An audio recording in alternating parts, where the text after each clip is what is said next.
അദ്വേഷ്ട സർവഭൂതാനാം മൈത്രകരുണ ഏവജ. നമസ്കാരം.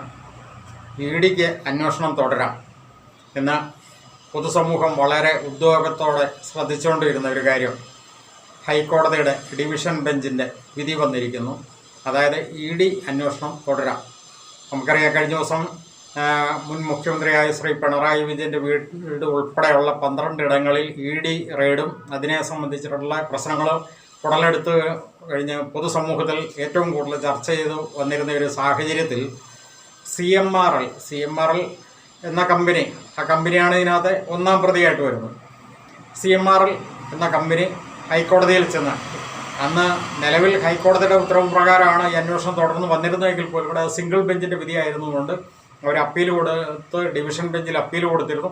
Division bench അത് കഴിഞ്ഞ ദിവസം വളരെ വിശദമായിട്ട് വാദം കേട്ടിരുന്ന സന്ദർഭത്തിൽ പോലും ഇവിടെ ഡിവിഷൻ ബെഞ്ച് പറഞ്ഞിരുന്നു, അന്വേഷണം നടക്കട്ടെ, നിങ്ങളുടെ ഭാഗത്ത് തെറ്റില്ല എന്നുണ്ടെങ്കിൽ നിങ്ങൾ പരമപരിശുദ്ധരായിട്ട് തന്നെ പുറത്തേക്ക് വരുമല്ലോ, പിന്നെ എന്തിനാണ് നിങ്ങൾ അന്വേഷണത്തെ ഭയപ്പെടുന്നതെന്നൊക്കെ അന്ന് ചോദിച്ചിരുന്നു.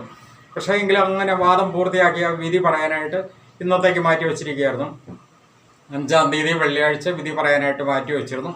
ഇന്ന് വെള്ളിയാഴ്ച രാവിലെ തന്നെ കോടതി കൂടിയപ്പോൾ തന്നെ ഈ വിധി പറഞ്ഞിരിക്കുന്നു. അതായത് ഡിവിഷൻ ബെഞ്ചിൻ്റെ വിധിയാണ്, അന്വേഷണം തുടരാം. ഇനിയിപ്പോൾ എത്രയും പെട്ടെന്ന് ഇപ്പോൾ ഉടനെ തന്നെ മറ്റു കാര്യങ്ങളൊക്കെ നടക്കുന്നു എന്നുള്ളതാണ് അറിവ് കിട്ടിയിരിക്കുന്നത്. കാരണം ഡൽഹിയിൽ നിന്നും ഇ ഡിയുടെ ഡയറക്ടർ ഇന്ന് രാവിലെ ഇവിടെ കൊച്ചിയിൽ എത്തിയിട്ടുണ്ട് എന്നാണ് അറിവ് കിട്ടിയിരിക്കുന്നത്. ഇ ഡി ഡയറക്ടർ വന്നിരിക്കുന്ന സാഹചര്യത്തിൽ രാഹുൽ നവീൻ എന്നാണ് ഇ ഡി ഡയറക്ടറുടെ പേര്. അദ്ദേഹം കൊച്ചിയിലെത്തിയിട്ടുണ്ട്. അദ്ദേഹം ഇനിയിപ്പം അവരുടെ ഇ ഡിയുടെ ഒരു യോഗമൊക്കെ എത്രയും പെട്ടെന്ന് ചേരാൻ സാധ്യതയുണ്ട്. ഇനിയിപ്പം മറ്റ് മുന്നോട്ടുള്ള കാര്യങ്ങളൊക്കെ എത്രയും പെട്ടെന്ന് കിടക്കാനാണ് സാധ്യത. കാരണം ഇതൊരു വമ്പൻ മാഫിയ അഴിമതിയാണെന്നുള്ളത് പൊതുസമൂഹം ഏറ്റവും കൂടുതൽ ചർച്ച ചെയ്തുകൊണ്ടിരിക്കുന്നതുകൊണ്ട് പിന്നെ അതിനെപ്പറ്റി കൂടുതൽ പറയേണ്ട കാര്യമില്ല. നമുക്കറിയാം, മാത്യു കുഴൽനാടൻ MLA മുൻ സർക്കാരിൽ തന്നെ നിയമസഭയിൽ അതിശക്തമായിട്ട് വാദിച്ചുകൊണ്ടിരുന്ന ഒരു കാര്യമാണ്. അദ്ദേഹം മുന്നോട്ട് പോയിക്കൊണ്ടിരുന്ന ചില കാര്യങ്ങളിനകത്തൊക്കെ പരാജയങ്ങൾ പറ്റിയിട്ടുണ്ട്. അതെന്താണെന്ന് ചോദിച്ചു കഴിഞ്ഞാൽ വിജിലൻസ് കേസുമൊക്കെ ആയിട്ട് ബന്ധപ്പെട്ടിട്ടുള്ള ചില കാര്യങ്ങളൊക്കെ ആയിരുന്നു.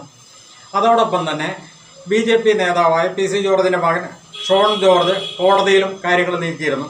എന്താണെങ്കിലും ഇപ്പോൾ ഷോൺ ജോർജിൻ്റെ ആ ഒരു കോടതി ഇടപെടലിൻ്റെ ഭാഗമായിട്ട് കൂടിയാണ് ഈ കാര്യങ്ങൾ ഇത്രയും ഗൗരവത്തിലേക്ക് വന്നിരിക്കുന്നത്. മാത്യു കുഴൽനാടൻ MLAയുടെ നിയമസഭയിലും അതുപോലെ തന്നെ പൊതുസമൂഹത്തിലും നിയമപരമായിട്ടുള്ള ഇടപെടലിനോടൊപ്പം തന്നെ ഷോൺ ജോർജിൻ്റെ ഈ നിയമപരമായിട്ടുള്ള ഇടപെടലും കൂടെ കൂടി വന്നതോടുകൂടിയാണ് ഈ കേസിന് ഇത്രയും പ്രാധാന്യം കടന്നു വരികയും കുറേ നാൾ ഈ കേസ് ഇങ്ങനെ ഫ്രീസറിൽ ഇരിക്കുന്നത് പോലെ, അതായത് ശരിക്കും പറഞ്ഞു കഴിഞ്ഞാൽ ഹൈക്കോടതിയുടെ ഒരു പരിഗണന ഇരിക്കുകയായിരുന്നു.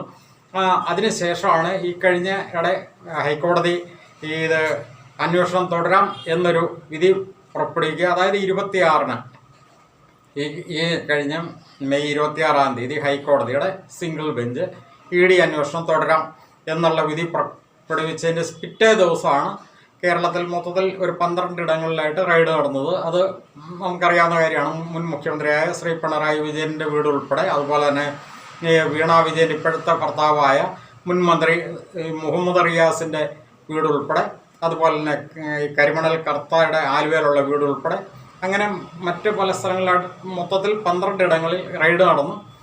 അതിനുശേഷമാണ് CMRL എന്ന കമ്പനി ഈ ഹൈക്കോടതിയുടെ തന്നെ ഡിവിഷൻ ബെഞ്ചിനെ സമീപിച്ച് ഈ അന്വേഷണം നിർത്തിവെക്കണം, ഇതിന് സ്റ്റേ തരണം എന്നൊക്കെ പറഞ്ഞുകൊണ്ട് അപ്പോൾ അതിനെ പറ്റിയുള്ള വിശദമായ വാദം കേട്ടതിന് ശേഷം ഇന്ന്, അതായത് 5-ാം തീയതി ജൂൺ 5-ന് വെള്ളിയാഴ്ച രാവിലെ തന്നെ ഹൈക്കോടതിയുടെ ഡിവിഷൻ ബെഞ്ച് ഇവരുടെ ആവശ്യം മൊത്തം തള്ളിയിരിക്കുകയാണ്. അതായത് സിംഗിൾ ബെഞ്ച് നടത്തിയിരുന്ന അതേ വിധി തുടർന്നു പോകാം എന്നുള്ളത് തന്നെയാണ്. ഇവർ ഈ കേസിൻ്റെ തുടക്കം പോലെ ആദ്യമേ FIR സ്ക്വാഷ് ചെയ്ത് കളയണം, ഇങ്ങനെ ഒരു കേസ് തന്നെ നിലനിൽക്കുന്നതല്ല എന്നും പറഞ്ഞുകൊണ്ടായിരുന്നു ആദ്യത്തെ ആവശ്യം. അത് കോടതി അംഗീകരിക്കാതെ വന്നു കഴിഞ്ഞപ്പോഴത്തേക്കും പിന്നെ ഈ അന്വേഷണത്തിന് സ്റ്റേ വേണം എന്നുള്ളതായിരുന്നു രണ്ടാമത്തെ ആർഗ്യുമെൻ്റ്.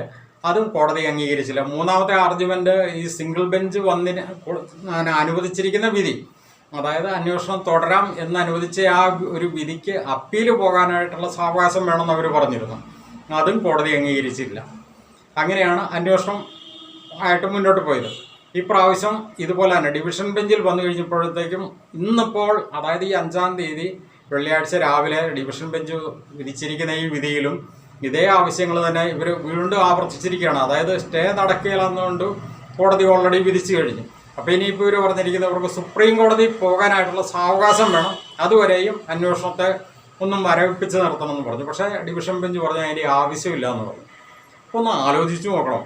അതായത് നമ്മുടെ കേരളത്തിൻ്റെ പൊതുമുതലാണ് ഈ കൊള്ളയടിക്കുന്നത്. 1-2 രൂപയുടെ അല്ല, ഇവിടെ ഇപ്പോൾ കേസ് എന്നൊക്കെ പറഞ്ഞാൽ നിസ്സാരമായിട്ടുള്ള കോടികളേ ഉള്ളൂ. 2.78 കോടി രൂപ. അതായത് മുൻ മുഖ്യമന്ത്രിയായ പിണറായി വിജയൻ്റെ മകളായ വീണ വിജയൻ, വീണ ടി എന്നാണ് ഔദ്യോഗികമായിട്ടുള്ള പേര്, വീണ വിജയൻ. മറ്റൊരു രീതി പറഞ്ഞാൽ വീണ റിയാസ്. ഇവർ സേവനം നൽകാതെ ഈ എക്സാലോജിക് എന്ന കമ്പനി, ഈ കരിമണൽ കർത്തയുടെ കമ്പനിയായിട്ട് സേവനം നൽകാതെ മാസപ്പടി കൈപ്പറ്റിക്കൊണ്ടിരുന്നത്. അത് ശരിക്കും അതിനെ പൊതുസമൂഹത്തിന് മനസ്സിലാകുന്ന ഒരു ഭാഷയിൽ നമ്മുടെ മാത്യു കുഴൽനാടൻ പറഞ്ഞിട്ടുണ്ട്. അതായത് യാതൊരുവിധ സേവനവും നൽകാതെ വാങ്ങിയ പണം, കള്ളപ്പണം, അത് ബാങ്ക് വഴി വാങ്ങുന്നു. ബാങ്ക് വഴി വാങ്ങി വന്നു കഴിയുമ്പോൾ കണക്ക് വരുന്നു, അതിന് ടാക്സ് കിട്ടുന്നു. ടാക്സ് കെട്ടിക്കഴിയുമ്പോൾ സ്വാഭാവികമായിട്ട് അത് വെള്ളപ്പണമാകുന്നു. അതായത് ബ്ലാക്ക് മണി വൈറ്റ് മണി ആകുന്നു. ഇതാണ് നടന്നിരിക്കുന്ന ഒരു കാര്യം. അപ്പോൾ ഇത് പ്രഥമ ദൃഷ്ട്യാ സാമാന്യ ആർക്കും മനസ്സിലാവുന്ന ഒരു കാര്യമാണ്. അത് തന്നെ കോടതിക്കും വളരെ വ്യക്തമായിട്ട് ബോധ്യപ്പെട്ടിരിക്കുന്നു. എന്താണെങ്കിലും ശരി, വളരെ നല്ലൊരു കാര്യമാണ്. കാരണം നമ്മൾ എപ്പോഴും ആവർത്തിച്ച് പറയാറുണ്ട്, ഇവിടുത്തെ ഭരണകർത്താക്കളും രാഷ്ട്രീയ പാർട്ടികളും ഒക്കെ വമ്പൻ അഴിമതിയുടെ ചെളിക്കുണ്ടിൽ വീണ് കിടക്കുമ്പോൾ പോലും ഇവിടെ ശക്തമായിട്ടുള്ള നിയമ സംവിധാനം ഇവിടെ നിലനിൽക്കുന്നു എന്നുള്ളത് അതിൻ്റെ കണ്ടൻറ്റോടുകൂടി നമ്മൾ കോടതികളെ സമീപിച്ചു കഴിഞ്ഞാൽ കോടതികൾ പൊതുവെ അത്തരം കാര്യങ്ങൾ, കാരണം നിയമം ഇവിടെ നിലനിൽക്കണം എന്നുള്ളത് കോടതികളെങ്കിലും വളരെ ഗൗരവത്തിൽ കാണുന്നുണ്ട്. അതിൻ്റെ ഒരു പ്രതിഫലനം കൂടിയാണ് ഇന്നിപ്പോൾ ഉണ്ടായിരിക്കുന്നത്. ഈ കരിമണൽ വിഷയം എന്ന് പറഞ്ഞു കഴിഞ്ഞാൽ ഇപ്പോഴും പൊതുസമൂഹത്തിന് പലർക്കും മനസ്സിലായിട്ടില്ല. നമ്മൾ സിമ്പിളായിട്ട് ഞങ്ങൾ പല വീഡിയോയിലും പറഞ്ഞിരുന്ന ഒരു കാര്യമാണ്, ഈ ലോകത്തെ ഏറ്റവും കൂടുതൽ സ്വർണ്ണം ഉൽപ്പാദിപ്പിക്കപ്പെടുന്ന രാജ്യങ്ങളിൽ ഏറ്റവും പ്രധാനപ്പെട്ട ഒരു വൻകരയാണ് ആഫ്രിക്കൻ വൻകര. ആഫ്രിക്കയിലെ പല ദരിദ്ര രാജ്യങ്ങളിൽ നിന്നാണ് ലോകത്തിൽ ഏറ്റവും കൂടുതൽ സ്വർണം ഉൽപ്പാദിപ്പിക്കുന്നത്. പക്ഷേ ആ കരക്കാർക്ക് അല്ലെങ്കിൽ ആ നാട്ടുകാർക്ക് ഇന്നും ശരിക്കും പറഞ്ഞു കഴിഞ്ഞാൽ ഒരു ദരിദ്രരായിട്ടാണ് ഇന്നും ഈ വമ്പൻ സ്വർണ്ണഖനികളുള്ള രാജ്യങ്ങളിലെ ജനങ്ങൾ വസിക്കുന്നത്. കാരണം അവരെ ചൂഷണം ചെയ്തും മറ്റു വമ്പൻ രാജ്യങ്ങളാണ് കൊണ്ടുവന്നത്. ലോകത്തെ ഏറ്റവും കൂടുതൽ സ്വർണ്ണ കരുതൽ ഉള്ള രാജ്യം എന്ന് പറയുന്നത് അമേരിക്കയാണ്. കാരണം ഇവിടുന്നെല്ലാം സംഭരിച്ച സ്വർണം വമ്പൻ രാജ്യങ്ങളുടെ കസ്റ്റഡിയിലിരിക്കുന്നു എന്ന് പറഞ്ഞതുപോലെയാണ് നമ്മുടെ കരിമണലിൻ്റെ കാര്യം. ഈ കരിമണലിനെ പറ്റി പലർക്കും അറിയില്ല. കരിമണൽ എന്ന് പറഞ്ഞു കഴിഞ്ഞാൽ ആണവോർജ ഉൽപ്പാദനത്തിനുള്ള ഇന്ധനം ഉൽപ്പാദിപ്പിക്കാൻ, വാതകം ഉൽപ്പാദിപ്പിക്കാൻ ഏറ്റവും കണ്ടൻ്റുള്ള ഒരു സംഭവമാണ് നമ്മുടെ കരിമണൽ എന്ന് പറയുന്നത്. നമ്മുടെ തോട്ടപ്പള്ളി, കൊല്ലം സൈഡ് ശരിക്കും പറഞ്ഞാൽ തീരമാണ്, തീരദേശ കരിമണൽ. പ്രത്യേകിച്ച് കേരള തീരത്തുള്ള കരിമണലിനാണ് ഏറ്റവും ക്വാളിറ്റി കൂടുതലെന്നുള്ളതാണ് ഇപ്പോൾ ലോകത്തിൽ കണ്ടെത്തിയിരിക്കുന്നത്. അത്രയും വിലപിടിപ്പുള്ള ഒരു, അതായത് യുറേനിയത്തിന് പകരമായിട്ട് ഉൽപ്പാദിപ്പിക്കപ്പെടുന്ന ഇന്ധനം ഉൽപ്പാദിപ്പിക്കാൻ കപ്പാസിറ്റിയുള്ള മണലാണ് നമ്മുടെ കരിമണൽ എന്ന് പറയുന്നത്. അത് ഏകദേശം 1600 കോടിയോളം രൂപയുടെ കരിമണലാണ് ഈ കരിമണൽ കർത്താടയൊക്കെ ഗറപ്പിൽ അടിച്ചു മാറ്റിയിരിക്കുന്നത് എന്നുള്ളതാണ് പ്രാഥമികമായിട്ടുള്ള ഒരു വിവരം.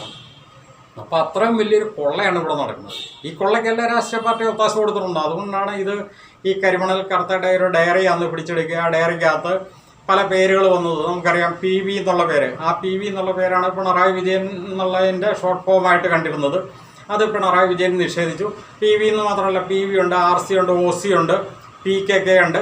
അതായത് PK കുഞ്ഞാലിക്കുട്ടി എന്നുള്ളതിനാണ് PKK എന്നൊക്കെ പറഞ്ഞിരുന്നത്. അങ്ങനെ ഓരോരുത്തരുടെ പേരുകളെല്ലാം ഷോർട്ടായിട്ട് ഇവരുടെ ഡയറിക്കകത്ത്, കാരണം കോടികൾ ഇങ്ങനെ കൊടുക്കുമായിരുന്നു. കാരണം എന്താണെന്ന് വെച്ച് കഴിഞ്ഞാൽ ഇതിനിടയ്ക്ക് വേറൊരു സംഭവം ഉണ്ടായിട്ടുണ്ട്. അതായത് CMRLയുടെ കമ്പനി ഇത് ഈ ആദായ നികുതി വകുപ്പ് റെഡി ചെയ്ത് കഴിഞ്ഞപ്പോഴത്തേക്കും 182 കോടി രൂപ കണക്കിൽപ്പെടാതെ വന്നു. അപ്പോൾ ഈ 182 രൂപ എവിടെയൊക്കെ കൊടുത്തു എന്നുള്ളതിൻ്റെ കണക്ക് ഉണ്ടാക്കി വെച്ചിരിക്കുന്നതാണ് ഇങ്ങനെയുള്ള കുറേ പേർക്ക്, രാഷ്ട്രീയ പാർട്ടികൾക്ക് സംഭാവന കൊടുത്തതായിട്ട് കാണിക്കുന്നത്. അപ്പോൾ അതിനകത്ത് പിണറായി വിജയൻ മാത്രം അത് നിഷേധിച്ചിട്ടുണ്ട്. രമേശ് ചെന്നിത്തല പിന്നെ പറഞ്ഞിട്ടുണ്ട് രാഷ്ട്രീയ പാർട്ടി എന്നുള്ള നിലയ്ക്ക് മാത്രം സംഭാവന സ്വീകരിച്ചിട്ടുണ്ട്, അത് സ്വാഭാവികമായിട്ട് എല്ലാ രാഷ്ട്രീയ പാർട്ടി സ്വീകരിക്കുന്നതാണ്, അങ്ങനെയാണെന്നൊക്കെ പറഞ്ഞിട്ടുണ്ട്. എന്തൊക്കെയാണെങ്കിലും ശരി, ഈ ഒരു വിഷയം ശക്തമായിട്ട് നിയമസഭയിലേക്ക് കൊണ്ടുവന്ന് മാത്യു കുഴൽനാടനെ ആരും സപ്പോർട്ട് ചെയ്തില്ല എന്ന് കാണുമ്പോൾ നമുക്ക് ഇതിനകത്ത് ഇതിൻ്റെ ഉള്ളുകളികളൊക്കെ മനസ്സിലാക്കാവുന്ന കാര്യങ്ങളേ ഉള്ളൂ. ഏതായാലും ഇനിയിപ്പോൾ മുന്നോട്ട് ഇത്രയും ശക്തമായിട്ട് ഈ കാര്യങ്ങൾ വന്നിരിക്കുന്ന സ്ഥിതിക്ക് ഇതിനകത്ത് കുറച്ച് നീതി നടപ്പാക്കി കിട്ടും എന്ന് നമുക്ക് പ്രതീക്ഷിക്കാം. കാരണം എന്താണെന്ന് ചോദിച്ചു കഴിഞ്ഞാൽ പിന്നെ ഇപ്പോൾ വീണ വിജയനെ അറസ്റ്റ് ചെയ്യാനുള്ള സാധ്യതയുണ്ട്. വീണ വിജയനിലൂടെ ഇതാർക്കാം, വീണ വിജയനോടുള്ളൊരു ബഹുമാനം കൊണ്ടോ അല്ലെ ആദരവ് കൊണ്ടോ അല്ലെ സിമ്പതി കൊണ്ടോ വീണ വിജയന് വേണ്ടി കൊടുത്തതല്ല എന്നുള്ളത് നമുക്ക് എല്ലാവർക്കും അറിയാം. മുൻ മുഖ്യമന്ത്രിയായിരുന്ന പിണറായി വിജയന് വേണ്ടി കൊടുത്തതാണ് വീണ വിജയനിലൂടെ പൈസ എന്നുള്ളത് വളരെ വ്യക്തമാണ്. അങ്ങനെ വരുമ്പോൾ അന്വേഷണത്തിൻ്റെ ഭാഗമായിട്ട് അടുത്ത സ്റ്റെപ്പ് മുൻ മുഖ്യമന്ത്രിയായ ശ്രീ പിണറായി വിജയനിലേക്ക് എത്താൻ സാധ്യതയുണ്ട്. അതൊക്കെ വളരെ നല്ല കാര്യമാണ്. കാരണം ഇവിടുത്തെ സാധാരണക്കാരായിട്ടുള്ള ജനങ്ങളെ കൊള്ളയടിച്ച് ഏതെല്ലാം രീതിയിൽ കൊള്ളയടിച്ചിട്ടുണ്ടെന്നുള്ളത് നമ്മൾ പല വീഡിയോകളിലും പറഞ്ഞുകൊണ്ടിരിക്കുന്ന ഒരു കാര്യമാണ്. കഴിഞ്ഞ 60 വർഷക്കാലം കൊണ്ട് കേരള സംസ്ഥാനം മൊത്തം എടുത്തിരിക്കുന്ന കടത്തിൻ്റെ 3 ഇരട്ടി കടം ഈ പിണറായി വിജയൻ്റെ ഈ കഴിഞ്ഞ 10 വർഷക്കാലം കൊണ്ട് എടുത്തു കൂട്ടിയതും ഇപ്പം കഴിഞ്ഞ ദിവസം ഏറ്റവും പുതിയ സർക്കാരായ വി ഡി സതീശൻ സർക്കാർ കഴിഞ്ഞ ദിവസം ധവളപത്രം പുറത്തിറങ്ങിയപ്പോൾ കേരളത്തിൻ്റെ മൊത്തം കടം 5,07,000 കോടി രൂപയാണ് മൊത്തം കടം വന്നിരിക്കുന്നത്. എന്താണെങ്കിലും ഇതുപോലെ നമ്മുടെ കേരള സമൂഹത്തിനെ കൊള്ളയടിച്ചിരിക്കുന്നതിൻ്റെ ഒരു സംഭവമാണ് ഇപ്പോൾ പുറത്തു വന്നിരിക്കുന്നത്. ഇത് നേരത്തെ തന്നെ ഇവിടെ പൊതുസമൂഹം ചർച്ച ചെയ്തിരുന്നതാണ്. അതിപ്പോൾ കോടതികൾക്കും ബോധ്യപ്പെട്ടിരിക്കുന്നു.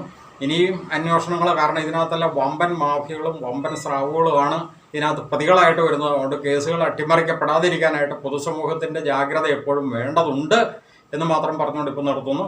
മറ്റു വിശദാംശങ്ങൾ ഞങ്ങൾ അടുത്ത വീഡിയോയിൽ പറയാം. നന്ദി.